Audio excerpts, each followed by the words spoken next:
ಕಟಕ ರಾಶಿ. ಗುರು ಜನ್ಮ ದ್ವಿತೀಯಗಳಲ್ಲೂ, ಶನಿಯು ನವಮದಲ್ಲೂ, ರಾಹು ಸಪ್ತಮಾಷ್ಟಮಗಳಲ್ಲೂ ಸಂಚರಿಸುವವರಾಗಿ ಗುಣದೋಷಗಳಿಂದ ಕೂಡಿದ ಮಿಶ್ರ ಫಲಗಳನ್ನು ಅನುಭವಿಸುವಿರಿ. ಸ್ಥಾನಮಾನಗಳಿಗೆ ಹಾನಿ, ಬುದ್ಧಿಯ ಅಸ್ಥಿರತೆ, ಕಲಹ ಇತ್ಯಾದಿಗಳೊಂದಿಗೆ ಪರಸ್ಥಳ ಸಂಚಾರಾದಿ ಫಲಗಳು ಉಂಟಾಗುವುದು.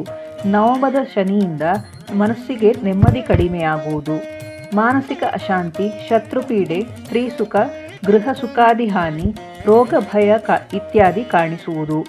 ಶರೀರ ಹಾಗೂ ಮನಸ್ಸಿನ ಬಗ್ಗೆ ಜಾಗೃತ ವಹಿಸಬೇಕು. ಅನ್ಯರಿಂದ ತೊಂದರೆಗಳು, ವಾಹನ ವಿದ್ಯುತ್ತಿನ ಉಪಕರಣಗಳಲ್ಲಿ ಎಚ್ಚರಿಕೆ ವಹಿಸಬೇಕು. ಆರ್ಥಿಕ ಸಂಕಷ್ಟ, ಮಿಥ್ಯಾಪವಾದ ಎದುರಾಗುವುದು.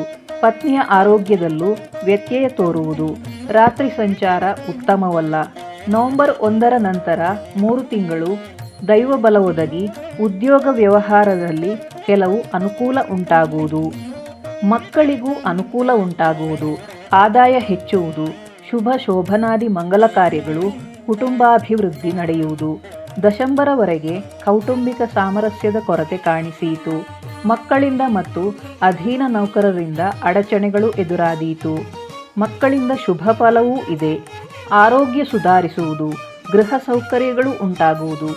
ಬಂಧುವೊಬ್ಬರಿಂದ ಸಹಕಾರ ಸಿಗುವುದು. ಆತ್ಮಸ್ಥೈರ್ಯ ವೃದ್ಧಿಸುವುದು.